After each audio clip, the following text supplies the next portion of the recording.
नमस्कार विद्यार्थियों। ओम digital study mobile application और यूट्यूब चैनल पर आप सभी का एक बार पुनः बहुत बहुत स्वागत अभिनंदन।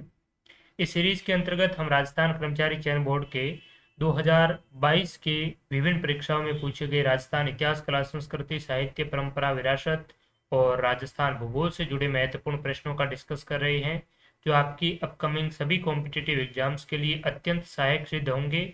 और विशेष तौर पर जो आपकी आगामी सीईटी और रीट मुख्य परीक्षा है, इन परीक्षाओं के लिए तो यह सीरीज अत्यंत रामबाण आपकी सिद्ध होगी, क्योंकि आपका सिलेबस और हम ये जो पेपरों का डिस्कस कर रहे हैं उनका सिलेबस बिल्कुल ही एज इट इज है। तो आप बहुत ही अच्छी तरीके से राजस्थान जीके को तैयार करने के लिए इस सीरीज से नियमित तौर पर जुड़े रहें। साथ ही साथ रीट पात्रता परीक्षा का भी परिणाम जारी हो गया है, तो सभी चयनित अभ्यर्थियों को बहुत बहुत बधाई और आगामी मुख्य परीक्षा में चयन के लिए आप सभी को अग्रिम शुभकामनाएं।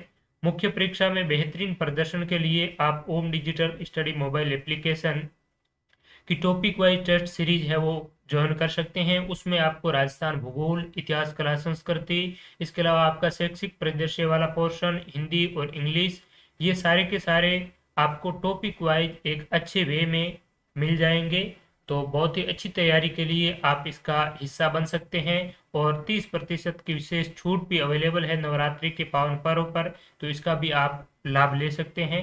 तो चलिए आज का ये सेशन स्टार्ट करते हैं। आज का हमारा जो पेपर रहेगा वो पेपर है लैब असिस्टेंट एग्जाम 2022 का। 29 जून 2022 को जो विज्ञान वर्ग की परीक्षा हुई थी, जिसका रिसेंटली रिजल्ट भी जारी कर दिया है। तो इस परीक्षा में पूछे गए सामान्य विज्ञान के अतिरिक्त जो राजस्थान सामान्य ज्ञान के महत्वपूर्ण प्रश्न है, जिसमें इतिहास, कला, संस्कृति, भूगोल के प्रश्न इंक्लूड हैं, तो उनका हम डिस्कस करेंगे। तो चलिए स्टार्ट करते हैं। पहला जो प्रश्न है राजस्थान इतिहास, कला, संस्कृति का, वो है हाड़ी रानी की बावड़ी स्थित है। तो ये सवाल पहले भी पूछा गया है, हमने डिस्कस भी किया था, आपको बताया भी अच्छी तरीके से था। तो हाड़ी रानी की जो बावड़ी है, ये मित्रों कहाँ है? टोंक जिले के टोडा रायसिंह में स्थित है, यानी कि इसका राइट आंसर हो जाएगा ए, टोडा रायसिंह टोंक। ये काफी बार अभी रिपीट हो रहा है। और इसके संबंध में आपको ये भी ध्यान में रखना है कि हाड़ी रानी की जो बावड़ी है, ये आपकी राष्ट्रीय स्मारक के रूप में, एक संरक्षित स्थल के रूप में भारतीय पुरातत्व सर्वेक्षण विभाग के द्वारा इसे इंक्लूड किया है 1951 में। साथ ही साथ एक आपको ध्यान होगा कि एक विजयदान देथा ने एक महत्वपूर्ण फिल्म लिखी थी, सॉरी कहानी लिखी थी, जिसका नाम है दुविधा। और इस दुविधा कहानी पर, इस स्टोरी पर एक फिल्म बनाई थी, किसने? अमोल पालेकर ने। उस फिल्म का नाम क्या था? पहेली। ठीक है। और ये जो पहली फिल्म है, इसकी जो शूटिंग है वो आपकी इसी हाड़ी रानी की बावड़ी से भी इसकी शूटिंग की गई है। इसीलिए 2004 से इसके फिल्म शूटिंग के बाद में ये बावड़ी काफी है वो चर्चा का विषय रही है, लोकप्रिय हुई है। आपको कमेंट बॉक्स में लिखना है कि ये जो पहली फिल्म है, इस फिल्म के डायरेक्टर कौन है। साथ ही साथ आपको ये भी बताना है कि इस फिल्म में एक्टर और एक्ट्रेस के रूप में किसने भूमिका निभाई है, कौन कौन इसमें अभिनेता और अभिनेत्री हैं। आप कमेंट करके जरूर बताएंगे। नेक्स्ट सवाल है, केंद्रीय शुष्क बागवानी संस्थान कहाँ स्थित है? Central institute of arid horticulture, Bikaner, Barmer, Jodhpur और जैसलमेर में। तो केंद्रीय शुष्क बागवानी संस्थान बीकानेर के बिछवाल में स्थित है। स्थान भी ध्यान में रखिए, कभी कभी जिले ना दे करके स्थान है वो पूछे जा सकते हैं।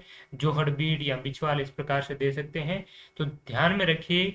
बीकानेर में दो तीन महत्वपूर्ण शोध संस्थान है, रिसर्च इंस्टीट्यूट है, जिसके बारे में आपको जानकारी होना बेहद जरूरी है, क्योंकि आपका जो रीट मुख्य परीक्षा है इसमें भी शोध संस्थान है वो दे रखे हैं। और भी जितने भी कम्पिटिटिव एग्जाम हैं उनमें भी बार बार पूछे जाते हैं। तो देखिए, बीकानेर में एक तो केंद्रीय शुष्क बागवानी संस्थान है, इसके अलावा यहाँ पर अश्व अनुसंधान संस्थान है, इसके अलावा उष्ट अनुसंधान संस्थान है, यानी कि घोड़ा अनुसंधान संस्थान और ऊंट अनुसंधान संस्थान। इसके अलावा यहाँ पर बेर व खजूर अनुसंधान संस्थान भी कहाँ पर है? बीकानेर में है। अब आपको ध्यान में रखना है कि इनकी स्थापना भी कब हुई। तो केंद्रीय शुष्क बागवानी संस्थान की स्थापना 1993 को हुई। ठीक है। अश्व अनुसंधान संस्थान यानी कि घोड़ा अनुसंधान संस्थान है, ये आपका 1986 में स्थापित हुआ था। ऊंट अनुसंधान संस्थान की बात करें तो ये जोहड़बीड़ बीकानेर में है और 1984 में स्थापित हुआ था। और बेर और खजूर अनुसंधान संस्थान है, ये आपका 1978 में स्थापित हुआ था। तो ये आपके सीक्वेंस वाइज आरोही या अवरोही क्रम में भी पूछे जा सकते हैं कि स्थापना तिथि के अनुसार इनका सही क्रम बताइए। तो आपको इस प्रकार से बताना है। 1993 में आपको ये सन ध्यान में होंगे तो आप अच्छी तरीके से है वो बता पाएंगे। सबसे पहले स्थापित हुआ था बेर और खजूर अनुसंधान केंद्र 1978 में। उसके बाद में उष्ट अनुसंधान जो संस्थान है ये आपका 1984 में। इसके बाद में अश्व अनुसंधान केंद्र 1986 और लास्ट में केंद्रीय शुष्क बागवानी संस्थान 1993 में स्थापित हुआ था। इसके अलावा बाड़मेर में आपको ध्यान में रखना है, बाड़मेर में बाजरा अनुसंधान केंद्र स्थित है। और जोधपुर में काफी बार पूछा जाता है, एक तो है आफरी और एक है काजरी। ये दो महत्वपूर्ण संस्थान जोधपुर में स्थित है। ठीक है, आगे चलते हैं। राजस्थान के किस क्षेत्र में सर्वाधिक मक्का उत्पादन होता है? मेवाड़, मारवाड़, गोडवाड़ और ढूंढाड़। तो राजस्थान में सबसे ज्यादा मेज का जो उत्पादन है ये आपका मेवाड़ में होता है। मेवाड़ में मुख्य रूप से आपका बांसवाड़ा, डूंगरपुर, उदयपुर का जो भाग है यहाँ पर मक्के का उत्पादन होता है। और मक्के की बांसवाड़ा, यहाँ पर आगे ये सवाल भी है, हम इस पर भी डिस्कस करेंगे। देखिए कि बांसवाड़ा के कृषि अनुसंधान केंद्र के द्वारा एक मक्के की किस्म विकसित की है जिसका नाम है माही कंचन और माही धवल। ये मैं कई बार आपको बताता भी रहता हूँ और कई बार प्रश्न भी पूछा जाता है। माही कंचन और माही धवल है, ये किसकी किस्म है ये भी कई बार पूछा जाता है। और इस किस्म का विकास किसके द्वारा किया गया, तो ये प्रश्न भी काफी बार पूछा गया है कि माही कंचन और माही धवल किसकी किस्म है।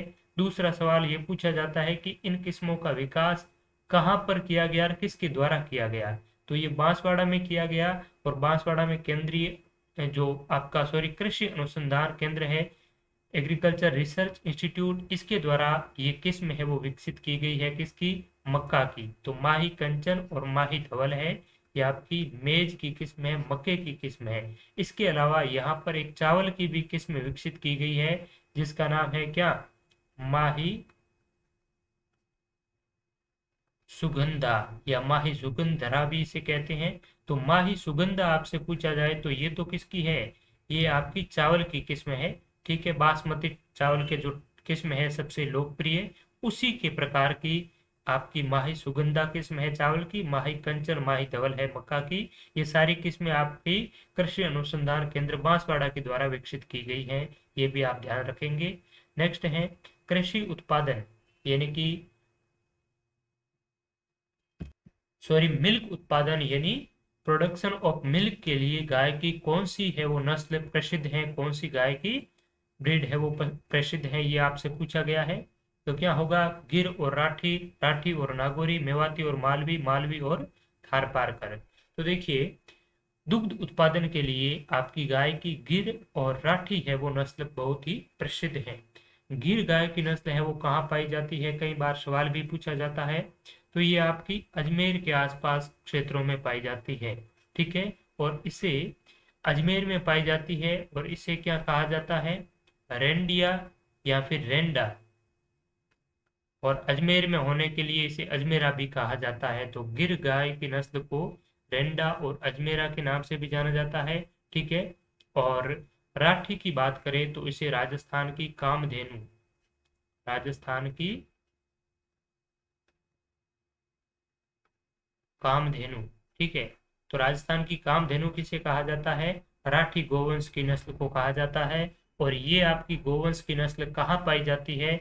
तो ये आपकी श्री गंगानगर, बीकानेर और हनुमानगढ़ यानी कि उत्तर पश्चिमी जिलों में मुख्य रूप से आपकी राठी नस्ल की गाय है वो पाई जाती है। ठीक है, नागौरी, नागौर के आसपास के क्षेत्र में। ठीक है, और मेवाती आपका जो अलवर बाहुल्य क्षेत्र है इसके आसपास में, मालवी आपका दक्षिण पूर्वी राजस्थान में। ठीक है, और थार पारकर ये आपके जैसलमेर के और बाड़मेर के जो जैसलमेर का पाकिस्तान के साथ में थार पारकर से लगा हुआ इलाका है, वहां पर मुख्य रूप से थार पारकर नस्ल पाई जाती है। और थार पारकर नस्ल का उत्पत्ति स्थल आपका मालानी भी माना जाता है और थार पारकर भी माना जाता है। ठीक है। Next, traditional rain water harvesting technique to the Thar desert of Rajasthan. इससे तो ये क्या है, मतलब पश्चिमी राजस्थान में जो परंपरागत जल संरक्षण की विधि है, तकनीक है, तो ये कौन सी है? टांका है, खड़ीन है, बावड़ी है, तालाब है। तो वैसे देखा जाए तो ये सारी की सारी परंपरागत जल संरक्षण की विधि है। कई बार सवाल ऐसे भी पूछा जाता है कि निम्न में से कौन सी परंपरागत जल संरक्षण की विधि नहीं है? तो ये सारी की सारी आपकी ट्रेडिशनल वाटर हार्वेस्टिंग टेक्निक है। ठीक है। तो इसमें वेस्टर्न राजस्थान में मुख्य रूप से आपकी एक तो खड़ीन भी है, लेकिन ये सीमित है।